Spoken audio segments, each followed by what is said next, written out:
Bueno, hoy vamos a ver la naturaleza esencial del hombre. Vamos a ver la pregunta de cuántas partes se compone el hombre, cuántas partes hay. Lo que todos estamos de acuerdo, obviamente, es que todos tenemos cuerpos físicos. Todos tenemos este cuerpo.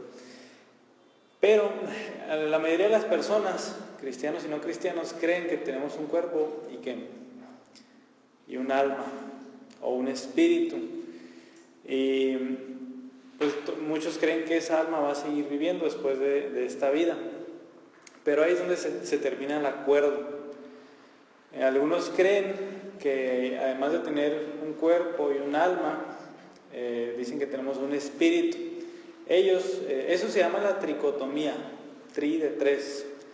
Esas personas se les llama tricotomistas, esas personas que dicen que tenemos un cuerpo, alma y espíritu.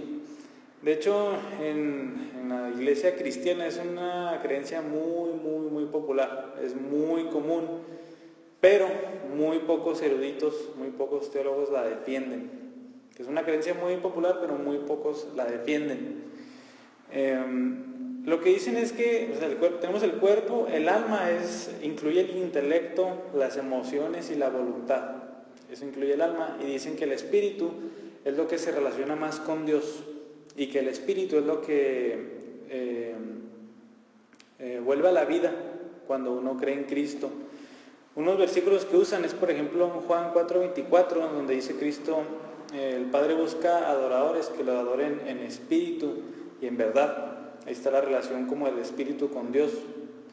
Y Filipenses 3:3, que dice, nosotros somos la circuncisión, los que adoramos a Dios en el espíritu. Entonces se relaciona mucho esa parte del espíritu con la relación con Dios. Otros han dicho que espíritu se usa intercambiablemente con la palabra alma en la Biblia. O sea que al final de cuentas el alma y el espíritu es lo mismo. Este punto de vista, en lugar de llamarse tricotomía, se llama dicotomía, de dos. Y sí, en efecto, lo que dicen es que la palabra espíritu, que en el hebreo es ruach y en el griego es neuma, se usa con más frecuencia para hablar de nuestra relación con Dios, pero eso no es así como siempre. No siempre se usa la palabra espíritu nada más para referirnos a la relación con Dios. El punto de vista que se dicen que tenemos nada más un cuerpo físico, que no hay alma ni no hay espíritu, se llama monismo. La dicotomía es la enseñanza que se ha afirmado más a lo largo de la historia de la iglesia, y hoy es donde más eruditos la defienden.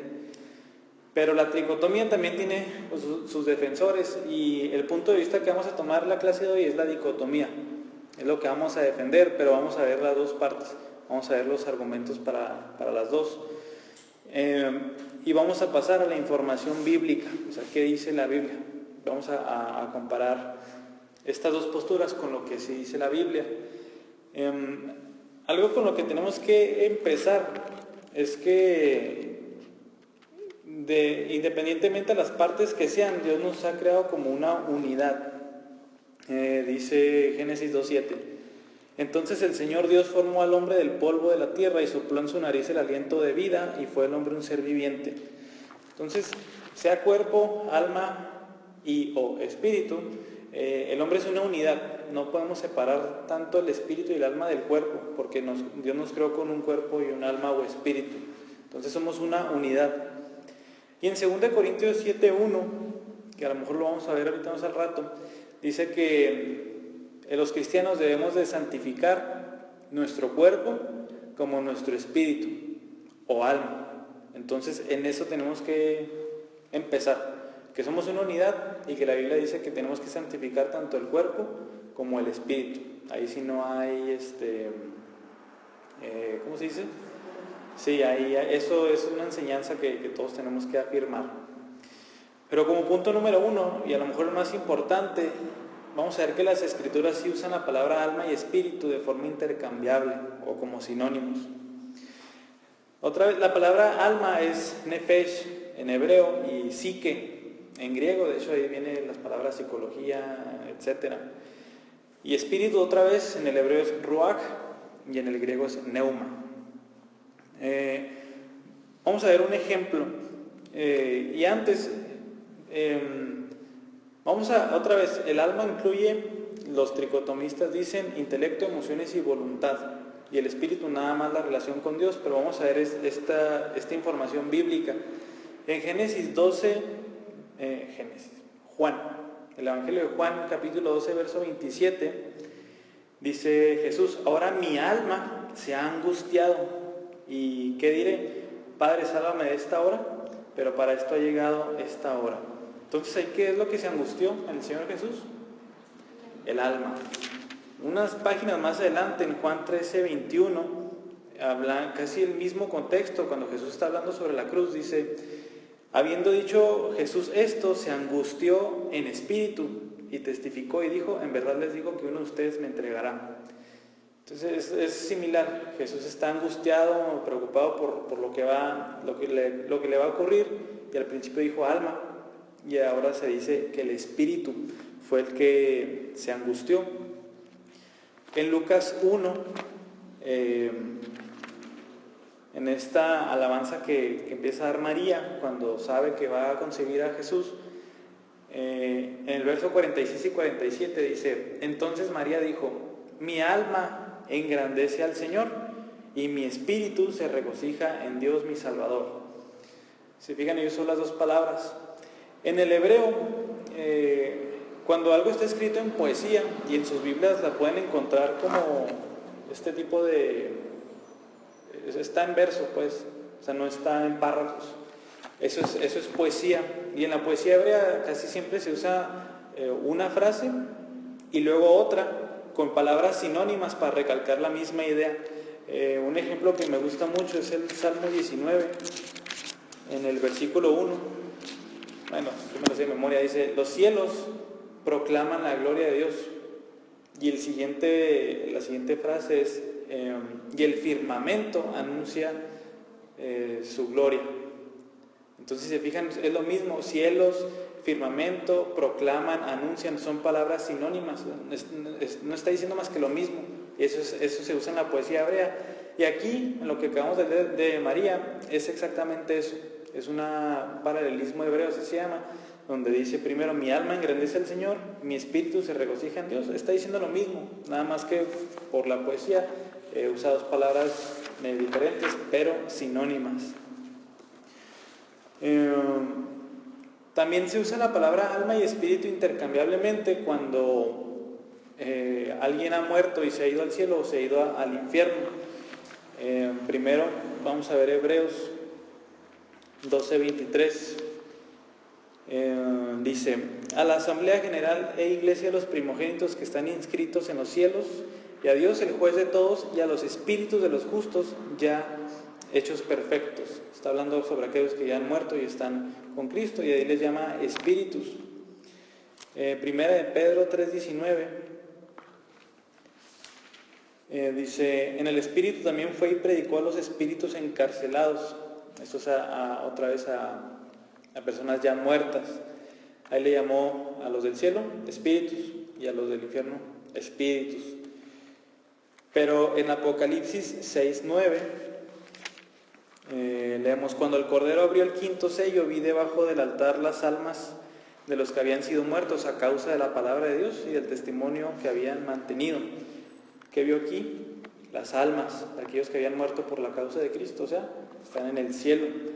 Y otra vez en Apocalipsis 20:4 dice: también vi tronos y se sentaron sobre ellos los que se les concedió autoridad para juzgar, y vi las almas de los que habían sido decapitados por causa del testimonio de Jesús y de la palabra de Dios, y a los que no habían adorado a la bestia ni a su imagen, ni habían recibido la marca, etc.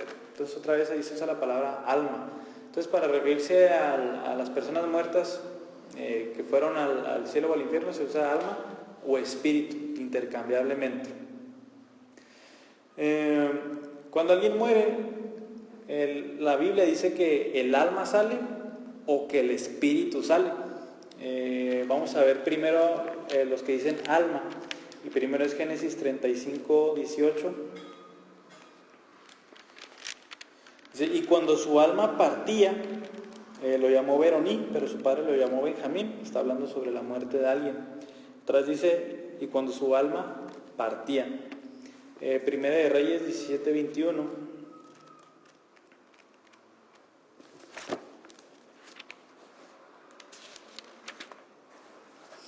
Dice, entonces se tendió 3 veces sobre el niño y clamó al Señor: oh Señor Dios mío, te ruego que el alma de este niño vuelva a él. Aquí es cuando Elías está resucitando a un niño. Le dice a Dios que el alma del niño vuelva a él, o sea, el alma ha salido. También pueden apuntar Isaías 53:12 y Lucas 12:20. Ahora los pasajes que hablan sobre que el Espíritu sale, uno es el Salmo 31:5, que de hecho se usa en el Nuevo Testamento para referirse a Jesús. A lo mejor cuando se lo lea se van a acordar. Salmo 31:5 dice, en tu mano encomiendo mi espíritu, tú me has redimido, oh Señor, Dios de verdad. Estas palabras las citó Jesús cuando, pues fueron las últimas palabras que dijo el Señor Jesús, pero ahora dice, en tus manos encomiendo mi espíritu, o sea, el espíritu iba a salir. Eclesiastés 12:7 dice, entonces el polvo volverá a la tierra como lo era, y el espíritu volverá a Dios que lo dio. Está hablando otra vez sobre la muerte. Y Juan 19:30 y Hechos 7:59 son otros versos que hablan sobre que sobre que el espíritu sale. Entonces, otra vez, en cuanto a que sale algo de nosotros cuando morimos, ya sea alma o espíritu, la Biblia los usa intercambiablemente. ¿Qué dirían aquí los que abogan por la tricotomía? Pueden decir que se están hablando de cosas diferentes. O sea, sí, el alma y el espíritu salen, pero en ningún pasaje de las Escrituras encontramos que las dos salen al mismo tiempo. Esa es su debilidad. En ningún lado sale que las dos salen al mismo tiempo. Nada más se dice que una o la otra sale. Punto número 3. La Biblia dice que el hombre es cuerpo y alma o cuerpo y espíritu. En cuerpo y alma podemos ver Mateo 10:28. Dice, no teman a los que matan el cuerpo, pero no pueden matar el alma. Más bien teman a aquel que puede hacer perecer tanto el alma como el cuerpo en el infierno. Entonces, si se fijan, aquí Jesús no tiene por qué sacar a la discusión otra parte, como el espíritu. Dice, no teman a los que matan el cuerpo, pero no pueden matar el alma. Se está refiriendo a la parte inmaterial del hombre, nada más. Y en cuanto a cuerpo y espíritu, podemos ver 1 Corintios 7:34. Dice, la mujer que no está casada y la virgen se preocupan por las cosas del Señor para ser santas tanto en cuerpo como en espíritu. Y Santiago 2:26 también menciona el cuerpo y el espíritu. Santiago 2:26. Porque así como el cuerpo sin el espíritu está muerto, así también la fe sin las obras está muerta. Entonces, si se fijan otra vez, en ninguno de esos pasajes hay como una necesidad de incluir otra parte. Ya se está refiriendo al cuerpo y a la parte inmaterial. Ya hay más, pero creo que eso basta para enseñar cómo la Biblia en una parte dice que nos componemos de cuerpo y alma, y en otro dice que de cuerpo y espíritu. Y se está refiriendo a lo mismo. Si se fijan, no está hablando de dos cosas diferentes. Número 4. El alma puede pecar o el espíritu puede pecar. Les voy a recordar otra vez que los que defienden la tricotomía dicen que en el alma están la voluntad, el intelecto y las emociones, y el alma puede pecar, pero como el espíritu es quien se relaciona con Dios, el espíritu como que no puede pecar. El espíritu es quien se relaciona con Dios, pero en la Biblia no dice eso. O sea, lo que dicen es que el espíritu es como que más puro que el alma. El espíritu nada más está en relación con Dios. Ahorita les mencionaba 2 Corintios 7:1, donde Pablo dice que debemos de santificar nuestro cuerpo como nuestro espíritu. ¿Por qué diría eso si el espíritu no puede pecar? O sea, es absurdo que diga que santificamos el espíritu si el espíritu no puede hacer nada malo. Ahorita acabamos de leer 1 Corintios 7:34, donde dice que las vírgenes se santifiquen ¿en qué? En cuerpo y en espíritu. ¿Por qué en espíritu? Otra vez. Y para ahora sí leer una cita, el Salmo 78:8.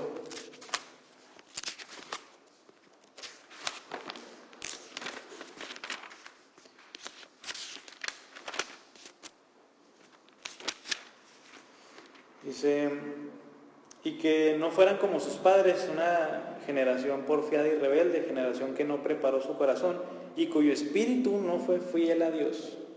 Entonces otra vez el espíritu es quien se le atribuye la infidelidad a Dios, que obviamente es pecado. Entonces si se fijan ahí también los tricotomistas no tienen como una base para distinguir el alma y del espíritu. Entonces el espíritu puede pecar. Número 5. ¿Cómo peca el espíritu?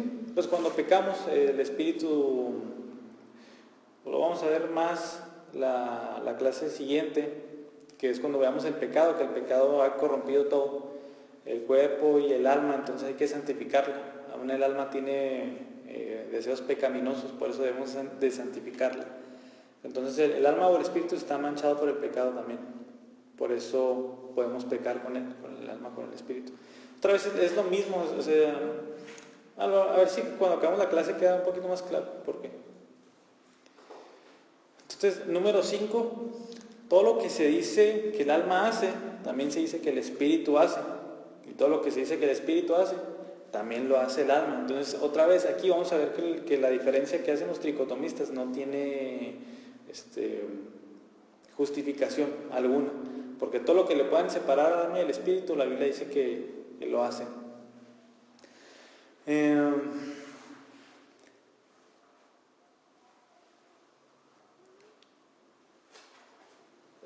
Quedamos que el alma, los tricotomistas dicen que está el intelecto, las emociones y la voluntad. Sin embargo, el espíritu puede experimentar emociones. Ahorita les leí Juan 13:21, donde dice que se angustió el espíritu de Jesús. En Hechos 17:16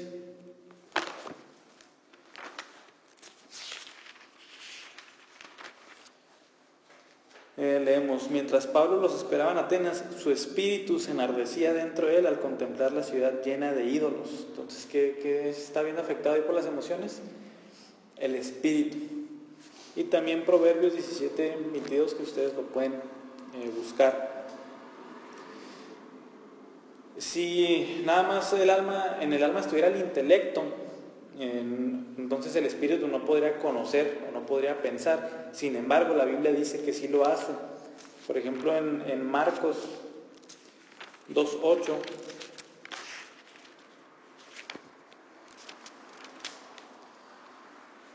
dice, al instante Jesús, conociendo en su espíritu que pensaban de esa manera dentro de sí mismos, les dijo, ¿por qué piensan estas cosas en sus corazones?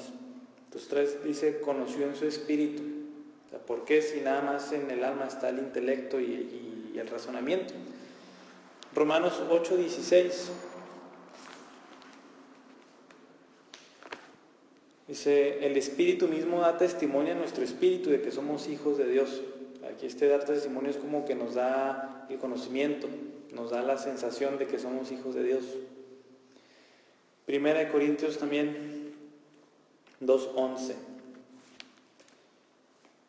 porque entre los hombres, ¿quién conoce los pensamientos de un hombre sino el espíritu del hombre que está en él? Asimismo, nadie conoce los pensamientos de Dios sino el espíritu de Dios.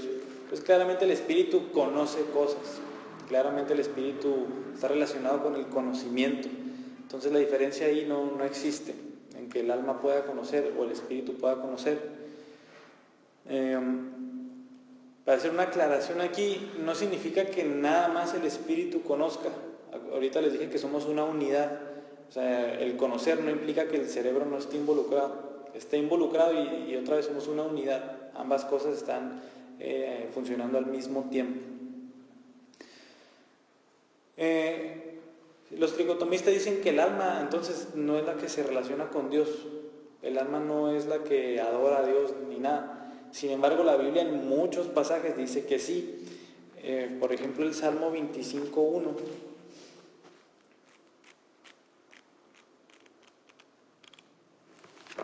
Salmo 25:1 dice: a ti, oh Señor, elevo mi alma.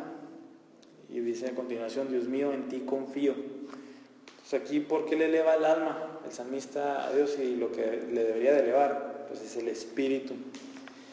Un poquito más adelante en el Salmo 62:1 dice: en Dios solamente espera en silencio mi alma.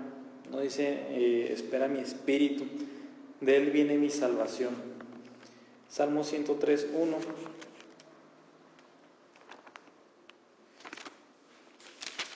dice: bendice alma mía al Señor y bendiga todo mi ser su santo nombre.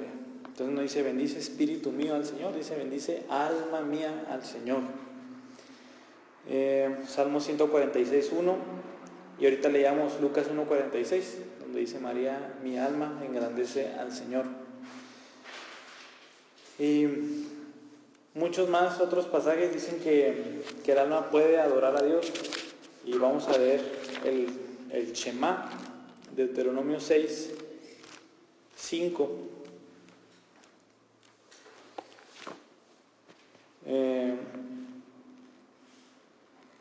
Dice: amarás al Señor tu Dios con todo tu corazón, con toda tu alma y con toda tu fuerza.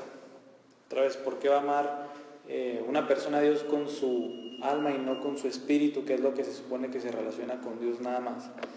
Entonces, pues ahí está claramente que esta distinción que ellos hacen, pues la verdad no existe. Volviendo al punto, todo lo que dice que el alma hace, el espíritu lo hace. Y todo lo que se dice que el espíritu hace, el alma lo hace. Y otra vez, la aclaración, no significa que nada más el alma adora a Dios, también nuestro cuerpo lo hace. Por ejemplo, si cantamos a Dios, estamos usando el cuerpo físico. Y el hecho de nada más pensar en Dios, estamos usando también nuestro cerebro. Entonces aquí no quiero que nos confundamos y otra vez separemos una cosa de la otra. Somos una unidad, cuerpo y alma o espíritu.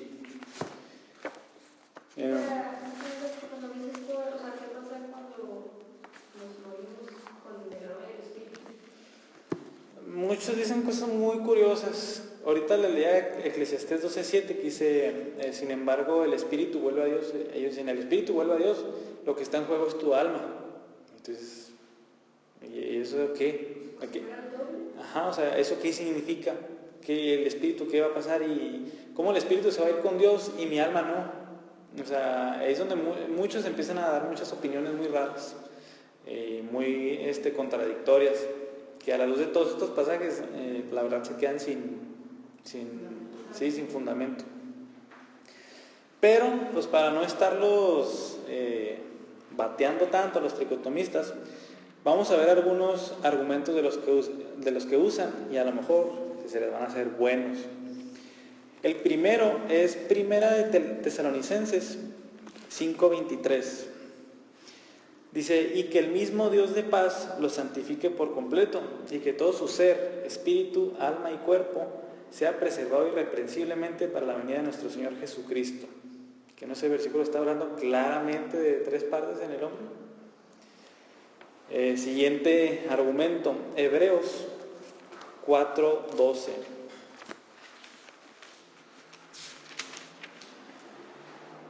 Hebreos 4:12 dice: porque la palabra de Dios es viva y eficaz y más cortante que cualquier espada de 2 filos. Penetra hasta la división del alma y del espíritu, de las coyunturas y los tuétanos, y es poderosa para discernir los pensamientos y las intenciones del corazón. Otra vez está separando el alma y el espíritu.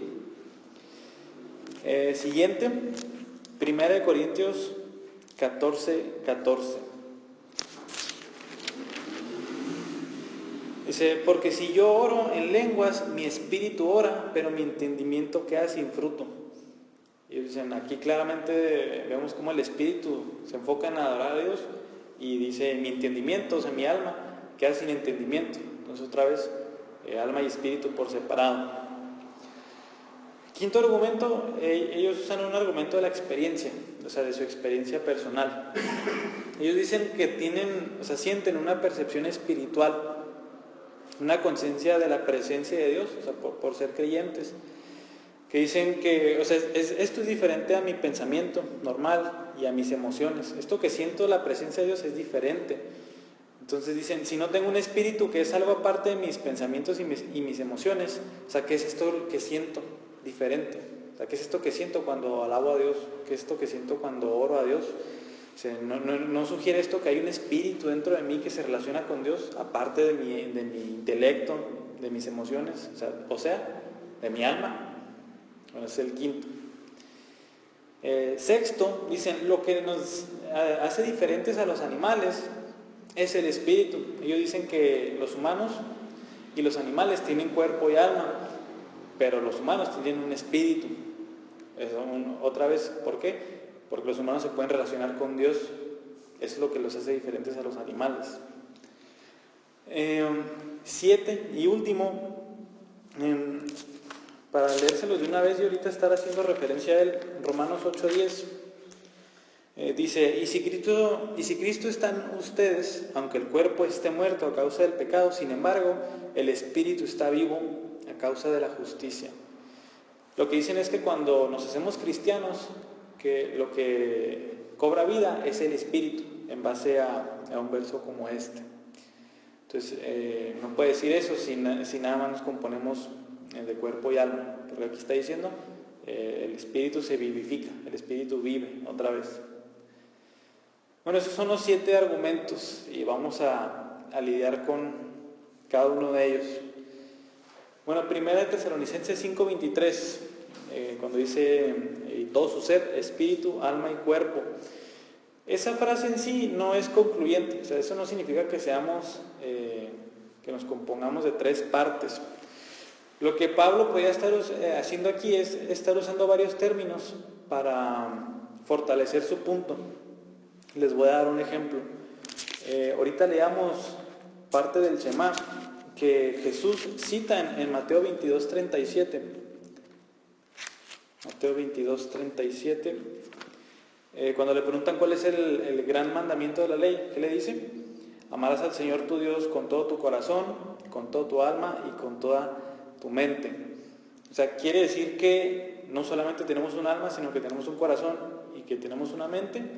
¿Verdad que no podemos usar ese tipo de argumento?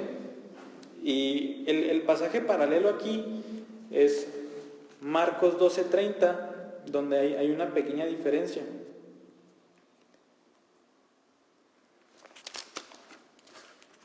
En Marcos 12:30 leemos, amarás al Señor tu Dios con todo tu corazón y con toda tu alma y con toda tu mente y con toda tu fuerza. Y si fijan ahí se agregó lo último, y con toda tu fuerza. Vamos a decir que Jesús está enseñando ahí que nos componemos de 4 cosas. Bueno, 5 si añadimos el cuerpo ahí. Pues claro que no. ¿Cuál es el punto de Jesús ahí? Amarás a Dios con todo tu ser. Ese es lo único que está diciendo Jesús. Y usted usando varias palabras, ¿para qué? Para enfatizar, para recalcar su punto. ¿Y qué Pablo no puede estar haciendo lo mismo? En 1 Tesalonicenses 5:23. Cuando nos vamos a Hebreos 4:12, tenemos lo mismo. Los términos que usó Pablo son alma, espíritu, coyunturas, tuétanos, pensamientos e intenciones del corazón. Dice que la palabra de Dios corta todo eso. Obviamente el autor de Hebreos no está pensando en cosas diferentes, sino en qué está pensando. Todas esas cosas son partes muy internas de uno: el alma, el espíritu, los tuétanos, las coyunturas, dice los pensamientos, las intenciones del corazón. Sabemos que las intenciones del corazón son lo más oculto que tenemos. Eso nadie lo sabe, nadie lo sabe más que Dios. Entonces el punto ahí que es la palabra de Dios corta que hasta lo más profundo de nuestro ser. ¿Y qué uso ahí para recalcarlo? Alma, espíritu, tuétanos, coyunturas, pensamientos e intenciones del corazón. Entonces no está enseñando que exista el alma y el espíritu por separado, sino está usando sinónimos para recalcar el mismo punto. Me salté un punto ahorita de los tricotomistas y se los voy a leer, me acabo de dar cuenta. Otro punto es que en 1 Corintios, son poquitos versículos, así que se los voy a leer. En 1 Corintios, del capítulo 2, verso 14 al capítulo 3, verso 4, dice: pero el hombre natural no acepta las cosas del Espíritu de Dios, porque para él son necedad y no las puede entender, porque son cosas que se disciernen espiritualmente. En cambio, el que es espiritual juzga todas las cosas, pero él no es juzgado por nadie, porque ¿quién ha conocido la mente del Señor para que lo instruya? Pero nosotros tenemos la mente de Cristo. Así que yo, hermanos, no pude hablarles como a espirituales, sino como a carnales, como a niños en Cristo. Les di a beber leche, no alimento sólido, porque todavía no podían recibirlo. En verdad, ni aún ahora pueden, porque todavía son carnales, pues habiendo celos y discusiones entre ustedes, no son carnales y andan como hombres del mundo, porque cuando uno dice yo soy de Pablo y otro yo soy de Apolos, no son como hombres del mundo. Aquí lo que ellos dicen es que existen lo que es cristianos carnales, como ahí pudieron haber medio escuchado, y cristianos espirituales. Y estos cristianos espirituales serían aquellos que ejercitan más el espíritu para tener una relación con Dios, y los carnales son los que no. Obviamente, bueno, esa distinción que ellos hacen ha creado muchos problemas en la iglesia. Han creado el concepto del cristiano carnal, alguien que ha sido perdonado por Cristo, pero que puede vivir como se le da la gana. Si no, pues es que es un cristiano carnal, le falta madurar. Claro que no, la Biblia en ningún lado enseña eso. Lo que contestamos es que el espiritual, aquí cuando menciona al espiritual, significa bajo la influencia del Espíritu Santo. Esto no da a entender otra vez lo que están diciendo los tricotomistas. O sea, que tengan el espíritu y otros no lo tengan como cristianos. Entonces, eso claro que no existe. Entonces, lo único que está hablando Pablo es la influencia del Espíritu Santo. Pues ustedes no tienen la influencia del Espíritu Santo. Entre ustedes, ¿qué dice que hay? Hay celos, discusiones. Eso es pecado. Si ustedes no están bajo la influencia del Espíritu Santo. Pero no significa que ustedes tienen el Espíritu y aquellos no lo tienen. Eso no. Eso en cuanto a ese era el tercer punto que se me pasó a decirles. El cuarto es 1 Corintios 14, donde dice, mi espíritu ora, pero queda sin fruto mi entendimiento. O sea, yo no entiendo lo que el espíritu hace. Esto no tiene nada que ver, otra vez, con lo que están queriendo decir. Lo que están queriendo decir es que, otra vez, que hay un alma aparte del espíritu, y ese versículo no la apoya. Y sí está diciendo Pablo que hay un componente espiritual, cuando dice mi espíritu ora, pero no está haciendo ninguna diferencia nunca entre un espíritu y un alma. Eso lo están leyendo ellos sobre el texto, pero el texto no dice nada sobre un alma y sobre un espíritu, si ustedes se acuerdan. El argumento de la experiencia personal. Cuando Pablo usa la palabra espíritu, casi siempre se refiere a una relación con Dios, pero hay dentro de nosotros un espíritu que puede percibir las cosas espirituales. Ahorita les leía en Romanos 8:16, donde dice: el Espíritu Santo nos da testimonio a nuestro espíritu de que somos hijos de Dios. Ahorita leíamos también Hechos 17:16, donde decía que Pablo se enardeció en el espíritu por ver una ciudad llena de ídolos. Entonces, el espíritu es el que es sensible ante esas cosas espirituales. Pero también lo podemos llamar alma. O sea, no hay necesidad de por qué separarlo del alma, si ya vimos que todo eso también recae sobre el alma. Entonces, eso que sentimos entonces cuando adoramos a Dios, cuando lo alabamos, etcétera, es el espíritu o el alma también. Ahorita ya leímos muchos versículos donde dicen: bendice alma mía al Señor, donde dice: elevo mi alma a Dios. Es la parte inmaterial, no es que sea nada más el espíritu y el alma no. Sexto, ¿qué nos hace diferentes a los animales? Nada, dicen unos. Debido a que con el alma podemos amar y adorar a Dios, dicen, nosotros tenemos un espíritu. Los animales no aman, los animales no adoran a Dios. Pero depende mucho cómo definamos alma. Ellos, ¿cómo definen el alma? Como intelecto, emociones y voluntad. En ese sentido, los animales sí tienen un alma. Los animales tienen intelecto y emociones, o al menos los animales lo que se le conoce como los animales superiores, los perros, los changos, todos esos animales sí tienen intelecto, sí tienen su razonamiento y sí sienten emociones en algún grado. Pero si definimos alma como lo hemos visto, que es más bien la parte inmaterial que tenemos los seres humanos y que eso es intercambiablemente con espíritu, los animales no tienen alma, no tienen espíritu. Hay unas veces donde la Biblia relaciona a los animales con la palabra nefesh, pero en sus Biblias no va a ser traducida como alma, se va a traducir como vida, porque eso es lo que está enseñando la Biblia. Por ejemplo, Génesis 1:21 dice: y Dios creó los grandes monstruos marinos y todo ser viviente que se mueve. Ahí está la palabra nefesh, y si se fijan es salud, es todo ser viviente. En Génesis 9:4 leemos exactamente lo mismo, dice: pero carne con su vida, es decir, con su sangre no comerán. Carne con su vida, y dice nefesh, obviamente no es alma, es vida nada más. Entonces, los animales no tienen alma ni espíritu. Si mantenemos la distinción que hace la Biblia, no tienen alma ni espíritu. Tienen vida, pero no significa que tengan alma o espíritu. Y los tricotomistas, si siguen definiendo alma como lo hacen, que la Biblia no la define así, pues sí tienen alma, pero pues no podemos apoyar su definición de alma para los animales. La última pregunta era Romanos 8:10, donde dice que el espíritu es quien cobra vida cuando venimos a Cristo. Esto es complicado porque todos tenemos el alma o el espíritu, y los no creyentes no es que lo tengan totalmente muerto. La Biblia usa ese tipo de figuras para decir qué tan corrompidos estamos por el pecado, como Efesios 2:1. Dicen que estamos muertos en nuestros delitos y pecados.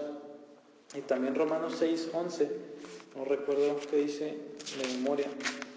Dice: así también ustedes considérense muertos para el pecado, pero vivos para Dios en Cristo Jesús. Aquí es en este sentido, en el que alguien que cuando dice Romanos 8:10, que dice el espíritu vive a causa de la justicia, quiere decir que vive para Dios. O sea, ya es un espíritu, un alma que ya está enfocada en alabar a Dios, enfocada en vivir para Dios.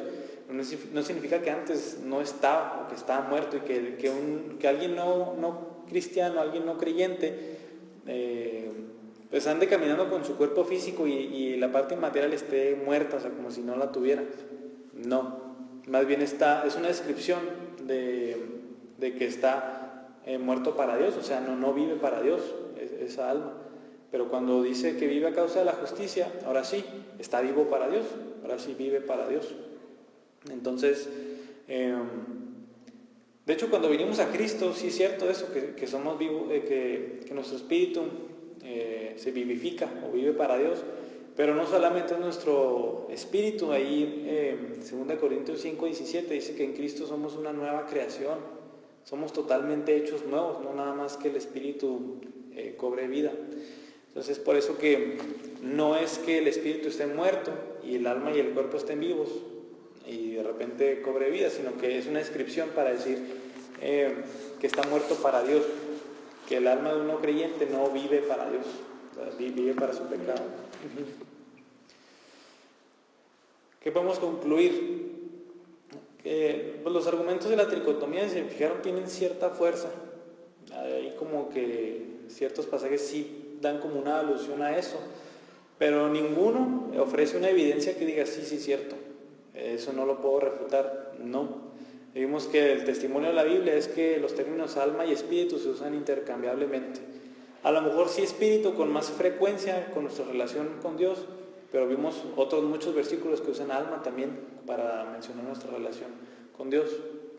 Entonces, de hecho, la filosofía griega tiene un concepto tripartita del ser humano y a lo mejor está un poquito tomado de ahí y no de la Biblia. Para acabar la clase, vamos a ver un poquito de dónde procede el alma. Esta pregunta pues es interesante. Vamos a ver dos posturas. La primera es el creacionismo. El creacionismo es el punto de vista donde se dice que Dios crea el alma de una persona y la envía al cuerpo cuando alguien nace. Y la otra es el traducianismo o generacionismo, que dicen que el alma y el cuerpo del niño vienen de los padres. O sea, ya de los puros padres, el niño ya viene con el alma y con el cuerpo. Y el creacionismo dice que más bien Dios es quien crea esa alma. La Iglesia Católica Romana enseña el creacionismo, y también Juan Calvino enseñó el creacionismo. En cambio, alguien famoso que enseñó el traducianismo es Martín Lutero. Así que pues a lo largo de la historia de la Iglesia se ha favorecido más al creacionismo y no al traducianismo. ¿Qué podemos decir a favor del traducianismo? O sea, que ya viene el alma y el cuerpo de los padres. Génesis 1:27, cuando dice que el hombre ha sido creado a imagen de Dios y a su semejanza, podemos decir que el hombre tiene la imagen de Dios en el que puede crear también, en el que también puede crear almas. Si se fijan, no está tan fuerte ese argumento, pero al menos ahí está. Y otro, pues también algo interesante es que en Hebreos 7:10 se refiere a Leví como alguien que estaba en los lomos de Abraham.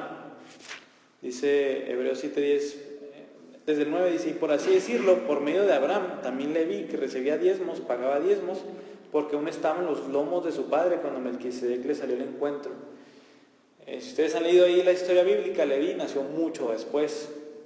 Y Abraham no fue su hijo, nació mucho después. Y dice que Leví ya estaba en los lomos de Abraham.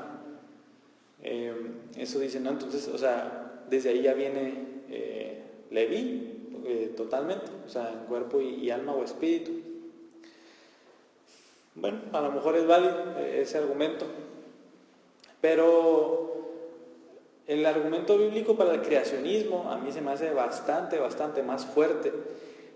Salmo 127:3 dice que un regalo, un don de Dios son los hijos, y estamos hablando de todo el hijo, no nada más el cuerpo del hijo ni nada más el alma. Dice, un don de Dios son los hijos. Y les voy a leer otros versículos que a mi parecer pues dejan claro que el creacionismo es una enseñanza más fuerte. Dice el Salmo 139:13, porque tú formaste mis entrañas, me hiciste en el seno de mi madre. Aquí está hablando claramente cómo Dios lo formó, todo. Ahí está hablando del cuerpo, y qué más que el alma. Un poquito más adelante en Isaías 42:5 leemos, así dice Dios el Señor, que crea los cielos y los extiende, que afirma la tierra y lo que de ella brota, que da aliento al pueblo que hay en ella y espíritu a los que por ella andan. O sea, aquí otra dice que claramente Dios es quien da el espíritu. Zacarías 12:1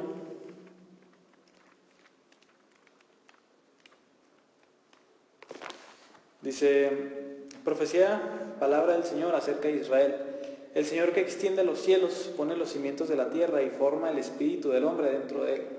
Otra vez, sí, bastante claro, bastante directo. Y por último, Hebreos 12:9. Hebreos 12:9 dice, Hebreos 12 está hablando sobre cómo si un padre terrenal disciplina a su hijo, cuánto más Dios no va a disciplinar a sus hijos. Y dice Hebreos 12:9, Además, tuvimos padres terrenales para disciplinarnos y los respetamos. ¿Con cuánta más razón no estaremos sujetos al Padre de nuestros espíritus y viviremos?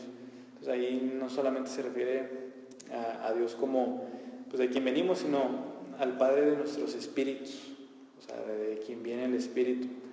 Entonces, el argumento para el creacionismo, que el alma o el espíritu, o sea, ha sido creada por Dios, pues es bastante más fuerte. Es una duda con la composición del hombre, la naturaleza del hombre. Otra vez, se van a topar a muchos tricotomistas por ahí y les van a decir mucho más que yo, porque yo he escuchado muchas cosas. Tan fuerte está arraigada esa enseñanza de la tricotomía que yo personalmente en un sermón de funeral escuché mencionar la tricotomía. ¿Por qué? No sé, pero la tuvo que mencionar la persona que estaba hablando, que somos compuestos de cuerpo, alma y espíritu, y etcétera, todo lo que conlleva. Y alguien me dijo que en un sermón de funeral escuchó exactamente lo mismo, otra vez la tricotomía. Entonces es una enseñanza así como bastante arraigada, no sé por qué. Pero pues al menos podemos concluir que el hombre se compone de cuerpo y alma o espíritu.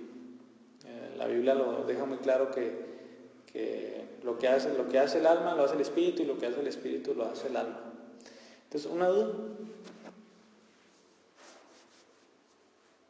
¿No? ¿Qué debería de las astrales? Oh, no, vienen en la Biblia. En todo caso sería el alma o el espíritu. Y no el espíritu. Entonces el espíritu sí se va a ir con Dios cuando se separa ya de él, cuando nos morimos. Sí, o sea, Sí, el alma o el espíritu. Ajá, o sea, cuando Hebreos decía que los que mueren en Cristo, dice, sus espíritus están con Él, y otros pasajes dicen que los que mueren sin Cristo, sus almas o sus espíritus están encarcelados. Pero entonces quiere decir que Dios los tiene encarcelados hasta que no los perdone.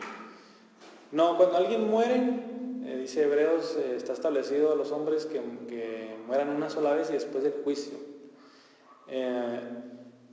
Ahí, a lo mejor difiriendo mucho con la creencia popular, el infierno es más bien al final de los tiempos. Así como el cielo es más bien para el final de los tiempos. Cuando un cristiano muere va a la presencia de Dios. No sabemos, la Biblia no nos dice mucho sobre ahorita, ni sobre el no creyente, pero es claro que se va a un lugar de espera para el juicio final, el no creyente, y el creyente va a la presencia de Cristo. Entonces el cielo y el infierno están reservados al final, cuando Cristo vuelva y sea el juicio final, pero no hay segunda oportunidad. Ahí Hebreos dice muy claro, está establecido a los hombres morir una sola vez y después el juicio, ya no hay otra. Entonces cada infierno se me quedaría así para siempre. ¿Sí? Sí. O sea, otra vez, ahorita están en un lugar, la Biblia, de hecho sí, la Biblia lo menciona, Jesús hace diferencia entre el Hades y el Gehenna, y ahí es donde está la diferencia. Ahorita no me acuerdo mucho cuál es cuál, pero ya es el Hades o el Gehenna, y no son intercambiables, como estamos viendo en esta clase del alma y el espíritu. El no creyente se va, creo que es el Gehenna, hasta la espera del juicio final, donde él va a ir al Hades. Y otra vez el creyente no va al cielo, va a la presencia de Cristo y después ya irá al cielo. ¿Otra pregunta? ¿Cómo se pegan el espíritu? Sí. Pues otra vez somos una unidad y pues las intenciones vienen desde adentro, desde el espíritu. Se pega a no querer creer, ¿no?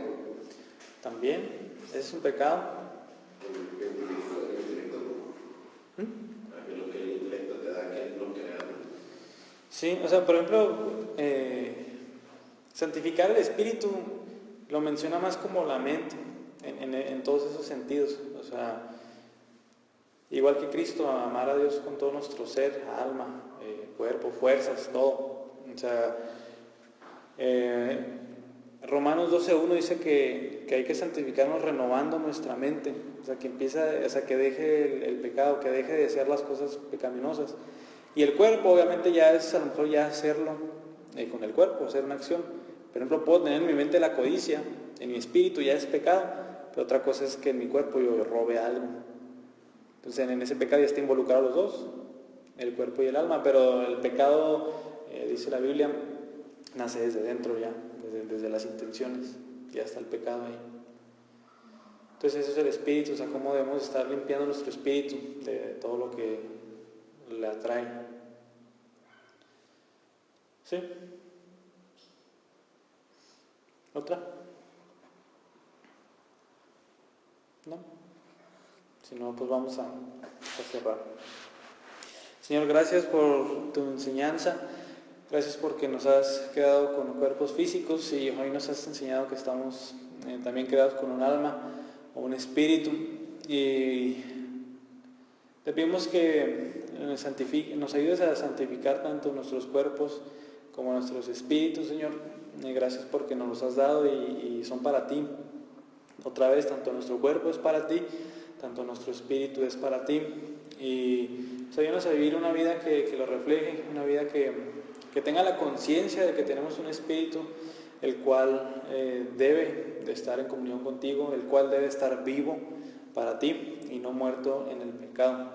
Y pues ayúdanos a estar reflexionando en esta enseñanza y lo importante que es pues saber que un día nos juzgarás y el espíritu o el alma es la que pues, vivirá eternamente o morirá eternamente. Te damos muchas gracias. Amén.